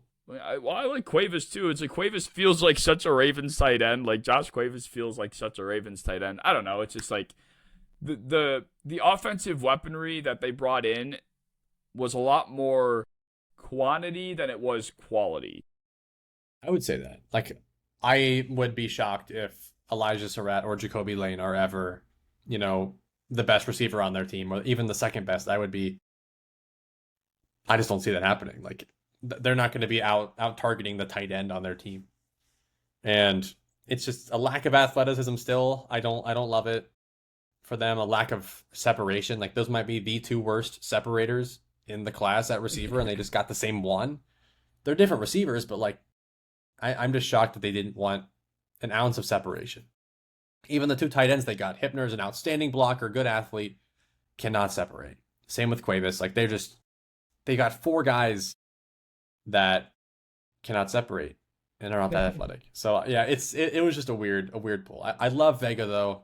One of my favorite picks and fits in this draft. Zion Young, I wasn't as in love with him as you are, but 45th overall feels like the perfect spot for him, in my opinion, and the perfect team. Because ideally, to me, he was Odafe Owe as like his actual like realistic projection. And you're getting the coach that just turned Odafe Owe from mediocre on the Ravens to really good on the Chargers. And now that coach is back on the Ravens and can possibly turn Zion Young into a productive pass rusher on top of being a good run defender. So if that's the case, if Zion Young can get to that, I really like this class. I gave it a B because I didn't really love anything after like the second round, but with how many picks they had, like surely like a couple of them could have some kind of impact. So give it a solid B. Yeah, it's like what do you need 1, 2, 3, 4, 5, 6, 7, 8 day 3 picks for? If you're the Baltimore Ravens, what do you need 8 day 3 picks for? They did that last year, and yes. I don't think a single one of them was impacted. Like literally, like they got a bunch of backup corners. I think both got injured immediately. They got like 3 backup linemen. None of them played. I think one of them played and was terrible. Like, I think they need to kind of improve upon the quantity or quality of their day 1 picks or day 2 picks, not trying to get as many 6th round picks as you possibly can. Yeah, agreed. Like, I know it's not in DeCosta's blood to trade up. Like, that's kind of the whole thing. It's like he does not trade up. It's probably about time you start doing that. This is just unnecessary. Please. It's just like Adam Randall. Like, why? Like, what is Adam Randall doing on the? I'm pretty sure I think the owner drafted him. I heard like a weird conversation about that. How like DeCosta was saying the owner wanted like 1 pick. He's like, sure, like why not? We have 100 picks. Why not? And they got Adam Randall, which made the least sense fit wise of any pick that they got. So I was like, that makes a lot of sense to me. That is funny. That shit probably happens too. It's like, all right, fine, you can have this pick. You have this pick. He ran fast and he's big. Give it to him. Yeah, well, B+ though, because I think they filled their biggest holes with very good players. So that alone is worthy enough of a high grade for me. What about the Cleveland Browns? Cleveland Browns was fun. It was like, it's so hard because like on paper, like, yeah, all good value picks. Casey Concepcion, 24th overall, really good pick. Denzel Boston, 39th. Like those two can really help reshape the way your receiver room looks. Spencer Fano, 9th overall. I hate it a lot more now that I hear that he's going to be their starting left tackle. I really don't like that at all. Like I just stick it right or play center, dude. Emmanuel McNeil Warren, 58th. That's very good value. And then they had a couple day 2 picks I really liked. Linebacker Justin Jefferson, tight end Joe Royer, center Parker Brailsford. A lot of like quality depth players for them. Again, I can't be excited about their future until they have even an inkling of competency at quarterback. And drafting Taylor Green will get you nowhere near that as well. So they just added another name to their quarterback room. They have the same quarterback room as last year. And I think Concepcion and Boston will be huge additions for that because they're both very different. They both add very different things. I still think that you're missing a receiver 1 on this team. I still think that it's just, I don't know. I don't love it. Casey is, I don't see a receiver 1 here. He might be their receiver 1. I don't see a general receiver 1. Similar to this feels like a Green Bay Packers receiver room, where they now have a lot of dudes that are probably ideally like wide receiver 2 or 3s on their team, and they just have like 5 of them. So it's better. This is an improvement. This is the kind of draft that improves you. But until they get that quarterback, and they still didn't in this draft, I don't have many amazing words to say, but A- for the value they got. I gave it an A+. Like, I thought with what they had and what they came away with, I was very pleased. Like, whatever their plans with Fano are, be it what they are, but they needed an offensive lineman. They needed one. They got potentially the most versatile one that you can plug and play possibly anywhere, whether it works out or not. That's the idea. So Fano at 9 after a trade back, I liked a lot. Concepcion was my receiver 1, so I'm not going to sit here and say a bad word about that. I even mocked them both, Boston and Concepcion, just in a different order. Just was Concepcion at 6th overall, and then Boston at 24. So like I was on their wavelength with this class, and Emmanuel McNeil-Warren, a guy that I just was puking in my mouth over when I was thinking about him going first round, like potentially top 20. But going basically at the end of the second is a steal, really. So these are 4 guys that I think have very high ceilings that all could be, even if only 2 of them are franchise altering, you have 4 players that I think all could give you some sort of spark that I was talking about. Like, you look at the Titans class, you look at the Browns. I'm not going to say they're in a similar position, especially because of the quarterback difference and the coaching staff even. But as far as their takeaways from this class specifically, I think there are a lot more spark plugs that the Browns came away with compared to the Titans. So, and like you said, even the depth additions were huge, but they came away with 4 guys that I think will be high impact starters, right off the bat. Yeah, on paper, this is one of the best drafts out there. Like, they really helped their receiver room. That was big. They needed another lineman. Like, I agree. Fano, I think drafting him to play left tackle is a weird thing because he's done it like one time as an underclassman, and like it wasn't really even that all that amazing to me. So I don't know. I feel a little uncomfortable about it. But I love his versatility in case he fails there. He can go elsewhere. He can play interior, right tackle, whatever. And it's overall a good draft. I just can't be like franchise altering because their franchise will stay pretty similar until they have a competent quarterback, and they still did not escape this draft with one. Yeah. They got Taylor Green at 182. That's fair. Fine value, but like not going to do it. That reminds me. We did not touch on Caleb Lomu's dance. Oh my Jesus. Like, I think it's funny. It was a funny dance, but like you're in Boston and you're going to have like every angry Boston man watching that video as you just get like bulldozed by TJ Parker. I don't understand why these players do things to set themselves up to be clowned. I don't get it. Like, have we not learned from like JJ McCarthy, for example, of what you do when you do something corny and then you play bad, the repercussions? Like Cam Ward, they put Cam Ward in a construction jacket. If this guy throws 3 interceptions in one game this year, that picture's getting reposted 17,000 times. I just don't get it. Yeah. There's a reason like the only thing circulating about Tristan Wirfs is him jumping out of a pool. Like there are some guys where it's like they only post themselves doing cool things and you have nothing to get them with. But yeah, I didn't really put any thought into limo dancing, but yeah, it was just really weird. I did, bro. It was That shit funny. was corny as fuck. You can't be a lineman doing that. I'm sorry. Yeah, I need my lineman being like angry. Yeah, it's like the whole joke Yeah, about like the people going to their Instagram followings and seeing if they're following right wing politicians is like the funniest shit. But then the same kind of at least follow a hunting account. right, like Like, you got to yeah, be into something that's like blue collar, dirty guy. Like I don't know. And then on that same note, that video of Mendoza's fucking ringtone. Did you see that? Like, I thought that was so funny. like He's like a cartoon character. he is, man. And I'm sorry, but I simply this might be so mean to say. I just don't think he's going to be this great franchise quarterback because of this like cartoon character he is. Like So funny. I think that's gonna transcend him into a quarterback we've never seen before. I just don't think like how are grown ass men gonna take this dude seriously? Like if he's not I'm sure I love unbelievable, if he's not unbelievable, I think he's gonna get laughed at. Like you can't be this cornball, man. Like But he's so like intense though. Like the way he plays so hard. He can just get smacked and get right back up. Like he's not faking it. He's not putting on a front. Like that's just who he is.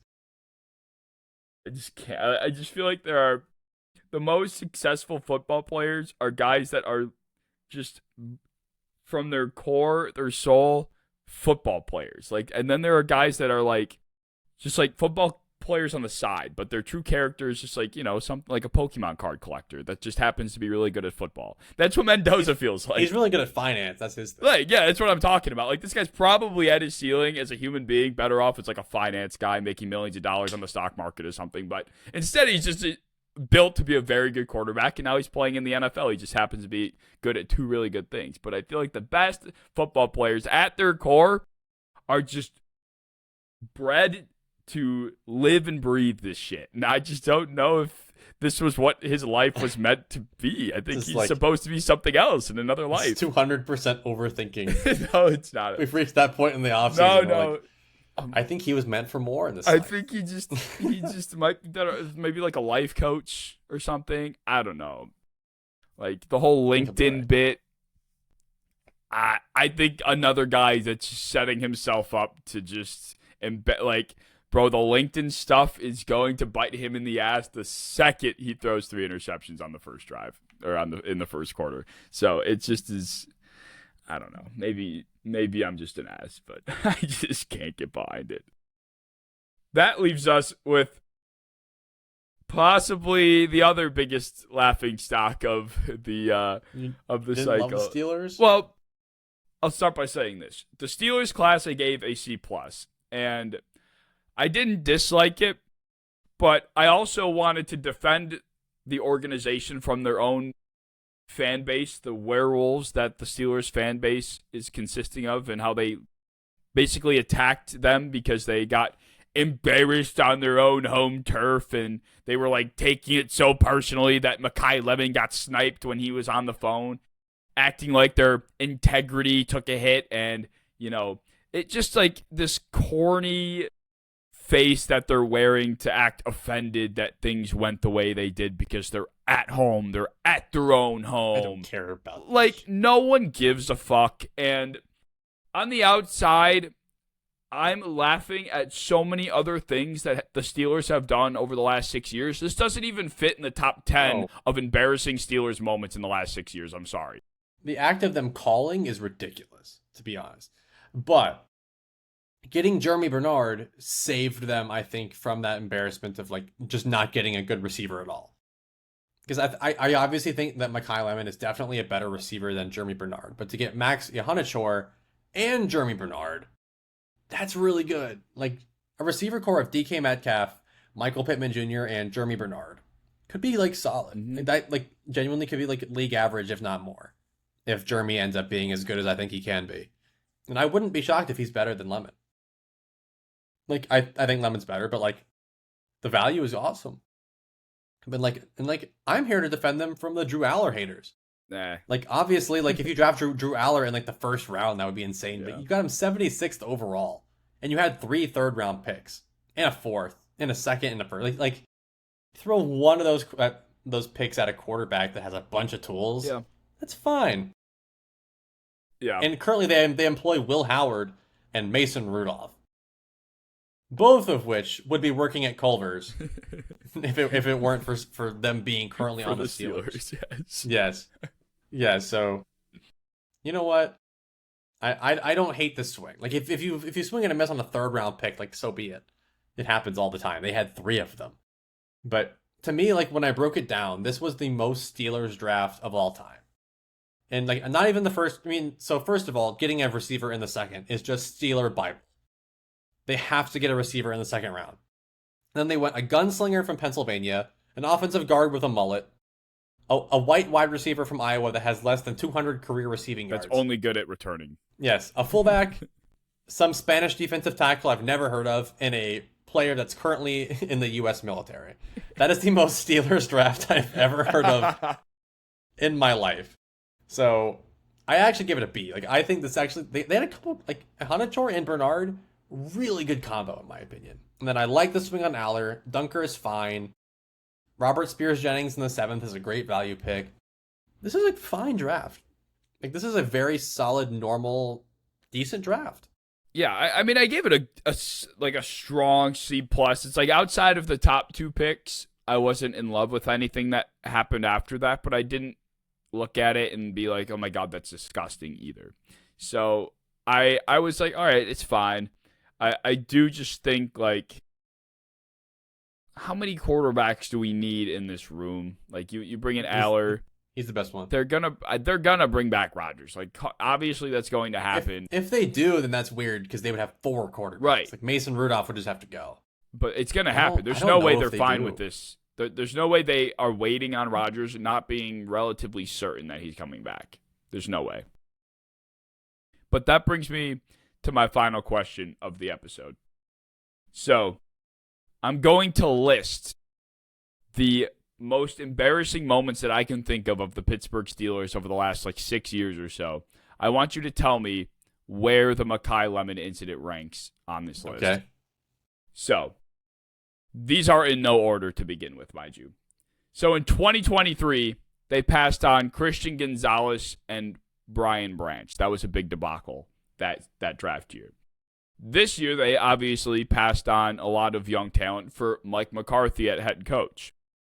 They decided that Big Ben, even though he was obviously washed and not able to play NFL quarterback anymore, was deserving of one more season. They brought him back.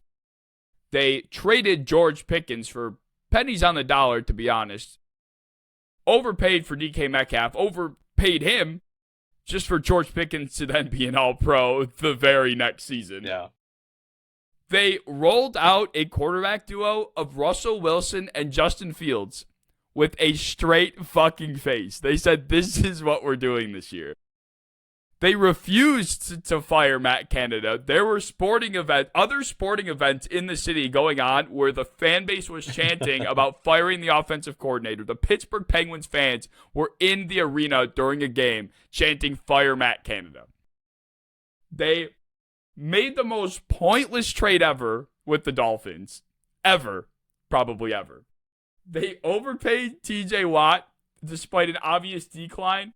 And now they are once again spending an entire offseason waiting on the decision of a 40-plus-year-old quarterback that just functionally isn't able to do much in the league anymore.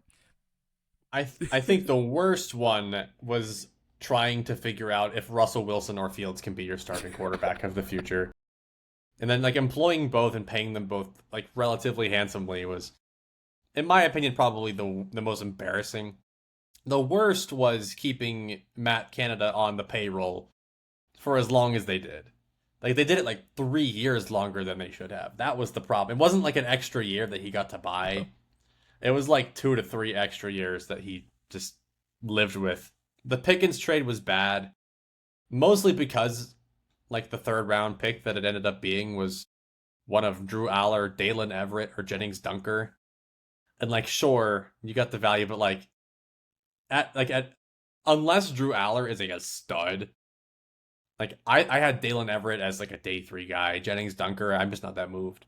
So unless Drew Aller is really a stud, getting rid of George Pickens for that, and then making DK one of the most highest paid receivers in the NFL was surely something. And then the Jonnu trade, the Jonnu, Minka Fitzpatrick, Jalen Ramsey trade, all of them are just completely done from their teams. Like currently, nothing. That is the most irrelevant trade that made big head news ever. TJ Watt being paid like he's an elite quarterback is also a franchise altering move in the wrong direction. You get 30-something-year-old TJ Watt that is his best years are 2 years behind. I don't think the Mekhi Lemon trade or the Mekhi Lemon debacle is worse than those. Because overall, like, they just got jumped. Like, it is what it is. It's just the fact that they called him. And then in real time, we have video of him realizing that he's being called by Philadelphia instead. And now Omar Khan is just left with a pile of goop in his hands as he was so excited to have Mekhi Lemon.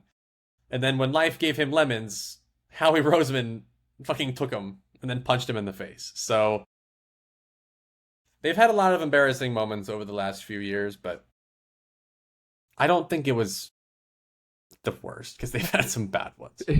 Right. Like, of all things that the Steelers have done, this is where Steelers fans were drawing the line. This is where they decided enough is enough. This is embarrassing. This is bullshit. It's like, have you not been paying attention to your own team for the last 6 years and the shit that they've been doing? Like, if I was a Steelers fan, I'd be like, this is legitimately par for the course. Like, this does not even hold a candle to the other shit that we just talked about. I'm sorry. It just doesn't. And honestly, if they really wanted Lemon that bad and he was comfortably the best player on their board by like 20 draft slots, 20 plus draft slots, then I'm sure they would have traded up to get him. But I'm sure Max Ioannidis was probably pretty damn close to Mekhi Lemon on their board with the Broderick Jones stuff that goes on. It's like, this could potentially turn out to be the best tackle in the class. And Jeremy's awesome. And they ended up with Jeremy Bernard. So it's like they fumbled into an even better outcome. I think I just find it so funny that this is where Steelers fans are like, yeah, no, fuck these guys. These guys are idiots. And then I think, obviously, the Drew Aller thing just makes it that much funnier. It's like there is so many tweets out there before the draft started saying, I will deactivate if Drew Aller is chosen by the Steelers. I will quit my job if Drew Aller was chosen by the Steelers. It's just. I will sit here and tell you, I don't think that he is as bad as advertised. I think a third-round pick on a developmental quarterback when you have 3 third-round picks is not the worst thing to ever happen to a franchise ever. They'll be okay. Even if he sucks, they'll be okay. If he sucks, he's just Will Howard, and it is what it is. Hey, Will Howard might be good. He may be Jacoby Brissett if I love that. If every right thing happens in this world to him, he could be as good as Jacoby Brissett one day. And we're here for that. Well, those will be our grades for the AFC and all of the draft hauls. Let us know what you guys think down in the comment section below. A few varying opinions on these classes. I guess it all depends on the vision that you have for these teams and the players and how you approach the evaluation. But it was a fun one to break down. If you guys enjoyed, like, comment, share, subscribe, drop all of your thoughts down in the comments. We have a Discord linked in the description as well that you can join, and you can talk to us anytime you'd like. And we will see you in episode whatever the next number is, because I don't know.